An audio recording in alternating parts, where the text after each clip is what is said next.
Welcome back, everyone. Today we're going to be making a crossback utility apron. This is a super easy project for all levels. We're also going to be throwing in a cool removable magnetic patch. And bonus, this apron can be reversible, so it's fun to use two different fabrics. So other than that, download the printable pattern and follow along. Getting started with supplies, you're going to want 1.5 yards of denim, canvas, or any heavier weight material for your main layer, and 1.5 yards for your lining, and this can be out of a lighter weight cotton, but if you're making it reversible, I recommend using a lighter weight canvas. A 4x4 inch piece of leather or vinyl, and this is going to be for your strap holder. 4 yards of webbing, and you want this to be a 1/2 inch or smaller.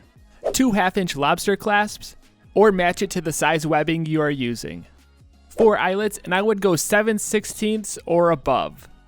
8 to 12 double-sided rivets to secure the pockets down.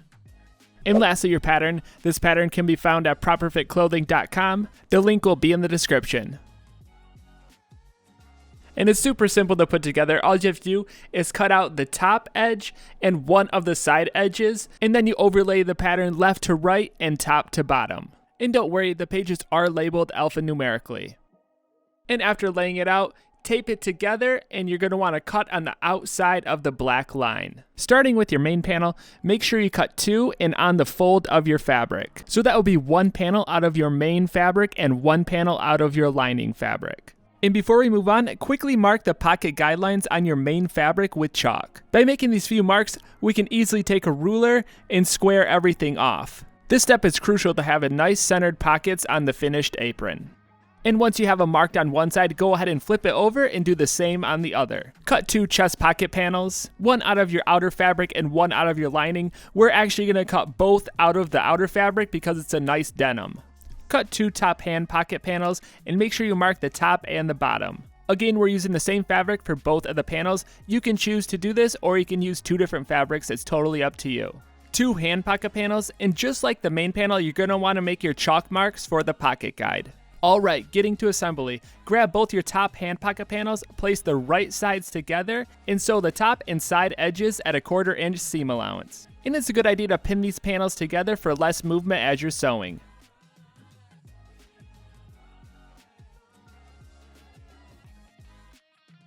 Trim off some of the corner bulk. This is going to help make the pocket more square when it's flipped right side out. And once you have it flipped right side out, we're going to add a stitch all the way around the outside edge, but still leave the bottom open.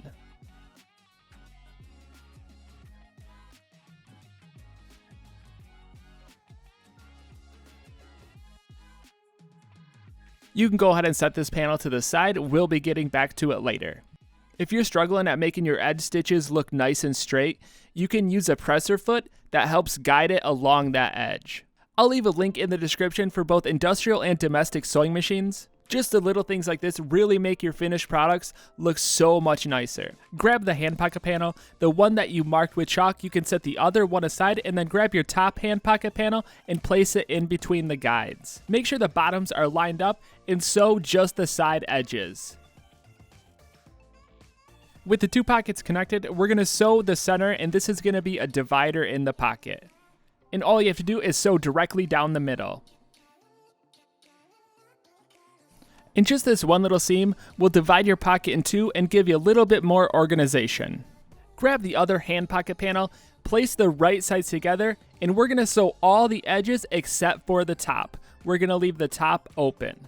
This will be sewn at a 1/4 inch seam allowance.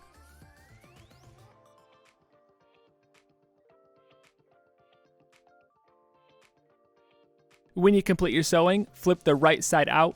And like in the previous step, you're going to want to trim the corners to relieve some of that bulk before you flip it right side out. Since these seams are in a real high trafficked area, we're going to relieve some of the tension by adding double-sided rivets. And they are super easy to add. All you have to do is poke a hole with scissors, an awl, or a hole punch right through the area that you want to place the rivet. Slide your rivet into the hole, add the back end, and press it down. When it comes to pressing them down, there's a few different options. You can either use a hand press or just simply a die set and hammer.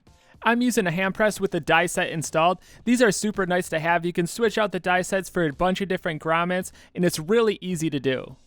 Next, we're going to add an edge stitch along the pocket openings, and this is going to be the edge that is diagonal to the top. And we'll be adding that stitch to both of the diagonal edges.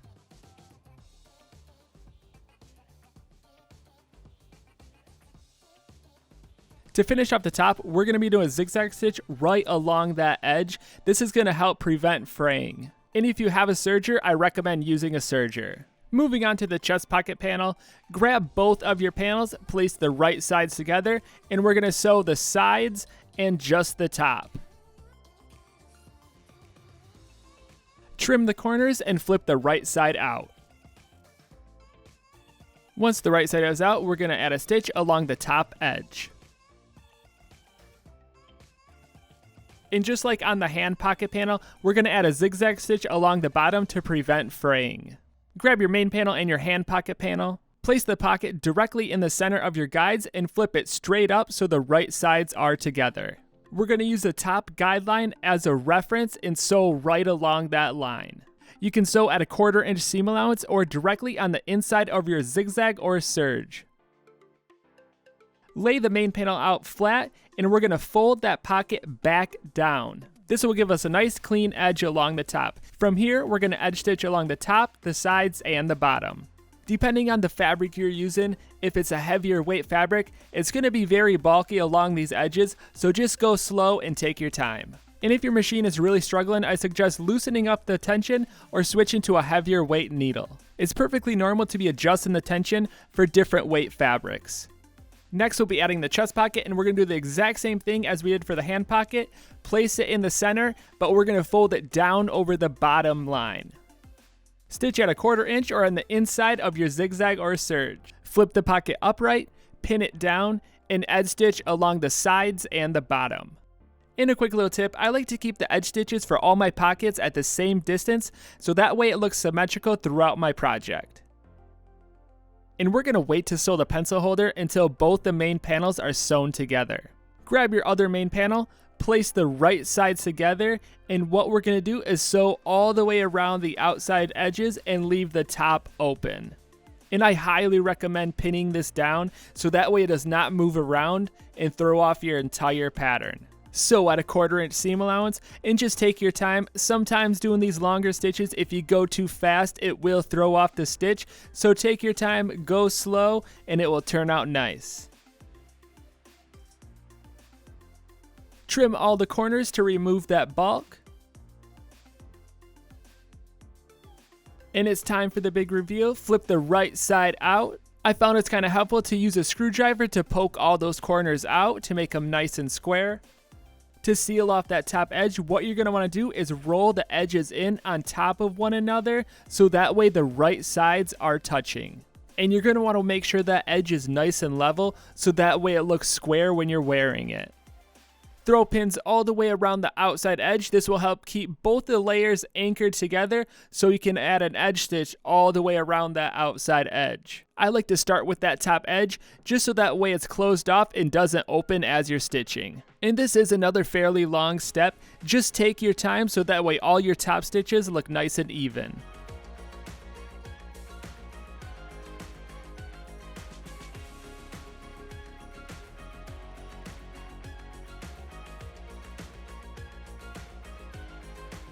And after that long stitch, I like to quickly go around the outside edge, double check to make sure none of the layers are missed and all of the stitches look tight. With all the layers together, we're going to add that stitch to complete the pencil holder. And it's the same as our pocket divide, just go ahead and do a straight stitch all the way down. At this point, you can add more rivets to the corners if you would like. Overall, it's going to make the apron a lot more durable.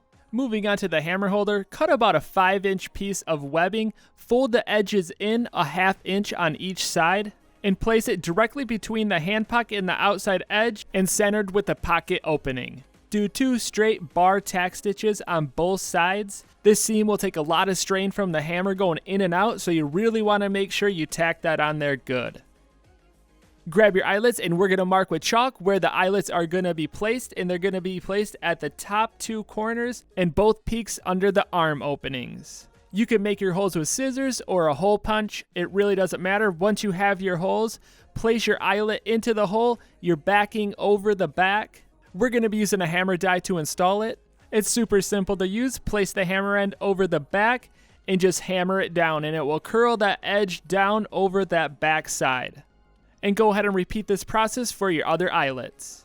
And I like to place these eyelets as close to the outside edge as possible, so that way it's easy for the lobster clasp to click right into place. Grab your webbing, and you're going to want to cut two 1.5 yard strips.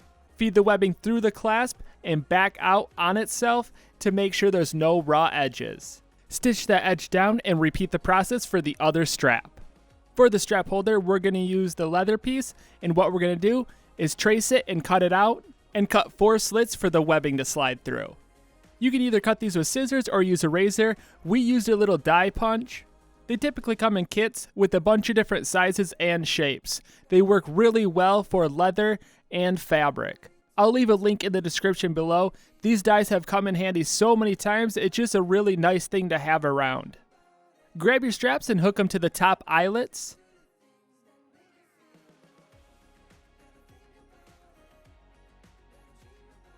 Feed your straps through the strap holder from back to front. You want to make sure the straps cross in the middle of the strap holder.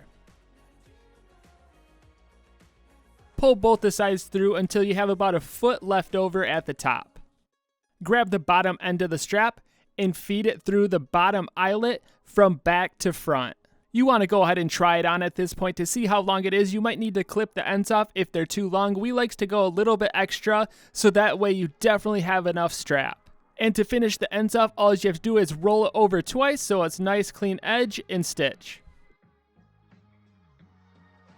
Moving on to the magnetic patch, what you're going to need is Velcro and a set of magnets. These are just small circle magnets, and we cut two 3.5 by 5 inch panels. You may need to cut them differently based on the size of your magnets, and then you cut your Velcro and stick it on the back. Stick it directly in the center, and we're going to stitch around the outside edge. And only stitch on that one panel. You can set the other panel off to the side.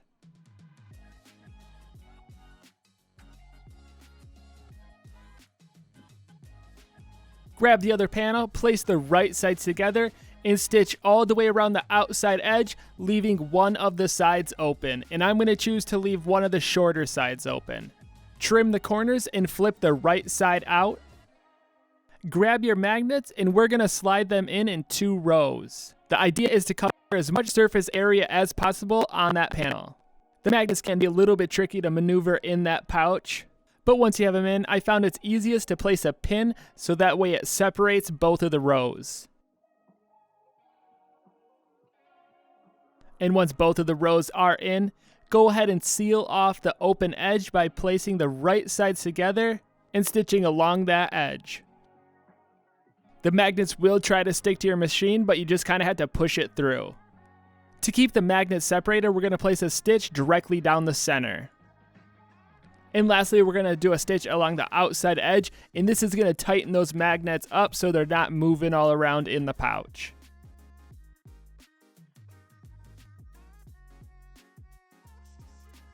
And there you have it. That's your quick magnetic patch. You can make this in different sizes, and it's going to look different based on the magnets you're using. If you're using little circle ones, you can make it the exact same way, and it turns out really nice. So all you have to do is take your other piece of Velcro and place it where you want it on your apron. That's going to be most convenient for you. And the nice thing about having the adhesive back Velcro, you can try it out in a few different spots before you sew it on. I think these are perfect for what I'm sewing, and there's a bunch of needles everywhere. You can just quickly pick them all up. But I don't know, I hope it's useful. I think it's a fun little thing to make and add on to your apron. But other than that, your apron is done. Thank you so much for watching. Hopefully you found this video helpful and got a few new tricks out of it. I'm going to try to add new tricks and tips to each video I make to make sewing easier for you. I'll have new videos and content coming your way, so I'll see you next time.